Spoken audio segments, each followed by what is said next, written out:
Olá pessoal, Deus abençoe a todos. Vamos meditar agora em Êxodo capítulo 31, quando Deus escolhe operários especializados. Então vamos lá. Êxodo 31, versículo 1. O Senhor Deus disse a Moisés: Eu escolho Bezalel, filho de Uri e neto de Ur, da tribo de Judá. Eu enchi com meu espírito, eu lhe dei inteligência, competência e habilidade para fazer todo tipo de trabalho artístico, para fazer desenhos e trabalhar em ouro, prata e bronze, para lapidar e montar pedras preciosas, para entalhar madeira e para fazer todo tipo de artesanato. Escolhi Aholiabe, filho de Asemaque, da tribo de Dan, para trabalhar com ele. Dei também capacidade a todos os homens habilidosos para fazerem todas as seguintes coisas que eu mandei: a tenda da minha presença, a arca da aliança e a sua tampa, todos os objetos da tenda, a mesa com as suas vasilhas, o candelabro de ouro puro com todo o seu equipamento, o altar de queimar incenso, o altar de queimar as ofertas, junto com todo o seu equipamento, a pia com o seu suporte, as roupas de tecido fino, as roupas sagradas que os sacerdotes Arão e seus filhos usarão quando servirem como sacerdotes, o azeite de ungir, o incenso cheiroso para o lugar santo. Todas essas coisas deverão ser feitas exatamente como eu ordenei. Então, Deus, aqui fala para nós dos homens que confeccionaram os utensílios móveis para o tabernáculo. Veja só, por mais que Deus falasse diretamente com Moisés, a gente sabe que não foi o próprio Moisés que fez tudo, que confeccionou, que colocou a mão na massa. Não. Moisés ele teve os encarregados pela construção do tabernáculo. Então Deus aqui apresentando a Moisés aqueles que estariam na responsabilidade da confecção dos móveis, utensílios, roupas, que estariam ali envolvidos no tabernáculo. Então, que lição, espiritual, porque primeiro o nosso chamado vem de Deus. Deus, foi Deus que escolheu esses homens, Não foi Moisés, não foi Arão, não foi a liderança de Judá, foi Deus. E assim acontece conosco também, o seu chamado veio de Deus. Não veio do pastor, não veio da sua liderança, dos seus pais, geneticamente, não. Deus te chamou, te escolheu desde o ventre da sua mãe. Então você não pode desprezar o seu chamado como se ele tivesse vindo de um homem qualquer. Foi Deus que te chamou. Então cumpra o seu chamado com excelência. Essa é a primeira lição. Segundo, Deus nos capacita para aquilo que nos chama. Sabe qual é um dos maiores dilemas do chamado? Será que eu tenho capacidade para fazer? Esse é o pensamento das pessoas. Talvez Deus te chamou para pregar, aí você fica assim, mas será que eu tenho capacidade para pregar? Será que eu vou conseguir me expressar? Lembre-se, Deus capacita, Deus capacita a pessoa para aquilo que ele chama. Então ele chamou essas pessoas. O próprio Deus diz, eu enchi eles do espírito de sabedoria para realizar todo o trabalho. Então a sabedoria de Bezalel, do amigo dele, Aholiabe, e de toda a equipe que trabalhou com ele ali na confecção do tabernáculo, veio de Deus. Essa sabedoria veio de Deus. Foi Deus que os capacitou. E ele vai capacitar você para aquilo que ele te chamou, independente de qual seja o seu ministério. Então, próxima lição, a gente precisa de pessoas nos ajudando na obra de Deus. Não importa qual seja o seu chamado, você precisa de pessoas auxiliando você.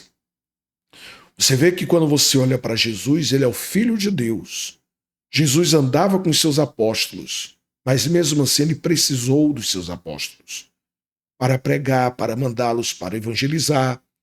Então Jesus precisou de pessoas, sendo ele o Todo-Poderoso. Então, quando você olha também para a vida de Paulo, você vai ver que nas viagens missionárias de Paulo, quer dizer, para levar suas cartas, trazer notícias das igrejas, Paulo também precisou de pessoas. Ninguém é carreiro solo na obra de Deus. Todos nós precisamos de pessoas que nos ajudem a caminhar e a cumprir aquilo que o Senhor nos ordenou. Outra lição é que nós somos chamados a uma obra magnífica.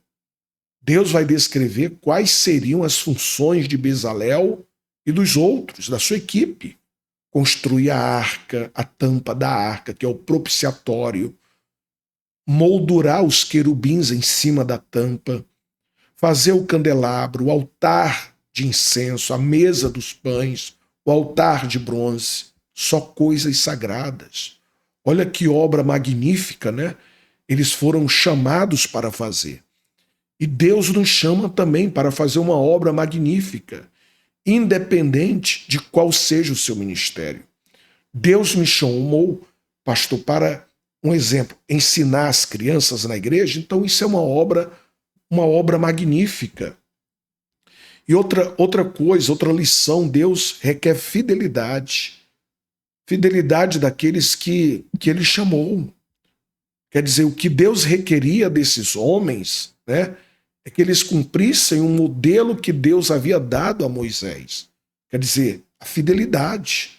Nem Moisés poderia alterar a planta do tabernáculo, o modelo do tabernáculo, e nesses homens poderiam alterar aquilo que receberam de Moisés. Eles deveriam ser fiéis. E assim deve ser todos os que fazem a obra de Deus, né? Fiéis naquilo que Deus nos chamou para fazer. E ele vai dizer, o Senhor Deus mandou que Moisés dissesse ao povo de Israel o seguinte, guardem o sábado, dissessem ao povo de Israel, guardem o sábado, o dia de descanso, pois é um sinal de união entre mim e vocês, para sempre, a fim de mostrar que eu, o Senhor, os separei para serem o meu próprio povo. Forte, né? Então o sábado não é sinal entre Deus e a igreja. É sinal entre Deus e o povo de Israel. Então o sábado era um sinal entre Deus e o povo, né? Aliança com o povo de Israel. Não é conosco, não é com a igreja. Versículo 18 ele vai dizer, quando Deus acabou de falar com Moisés no Monte Sinai, entregou a ele as 2 placas de pedra, onde o próprio Deus havia escrito os mandamentos. Então, olha só como eram especiais essas tábuas, né, de pedra. O próprio Deus as esculpiu, o próprio Deus escreveu os seus mandamentos em tábuas de pedra para dar ao seu servo Moisés para que ele passasse os mandamentos para o povo. E essas 2 tábuas deveriam ser colocadas posteriormente dentro da Arca da Aliança, junto com o pote do maná e junto com a vara de Arão, que nós vamos ver mais lá para frente, né? Então Moisés ele teve um tempo de comunhão com Deus lá em cima do monte, né? E lá Deus deu essas tábuas de pedra para ele, né? Só que não vai durar muito essas tábuas de pedra, porque a gente vai ver que Moisés vai quebrar essas tábuas. Depois os 10 mandamentos vão ter que ser reescritos. Então é dito para nós que Deus, quando ele acabou de falar com Moisés, ele deu para Moisés essas tábuas, né? Tábuas de pedra, escritas pelo dedo de Deus. Só que em outras partes da Bíblia vai nos mostrar que entre Deus e Moisés houve um intermediário, os anjos. Moisés não recebeu as tábuas diretamente da mão de Deus. Veio de Deus para um anjo e um anjo entregou para Moisés. Você quer ver isso na Bíblia? Atos 7,53. Vocês receberam a lei por meio de anjos e não têm obedecido a essa lei. Então é uma curiosidade, tá certo? No próximo vídeo nós vamos meditar no capítulo 32. Que Deus abençoe a sua vida.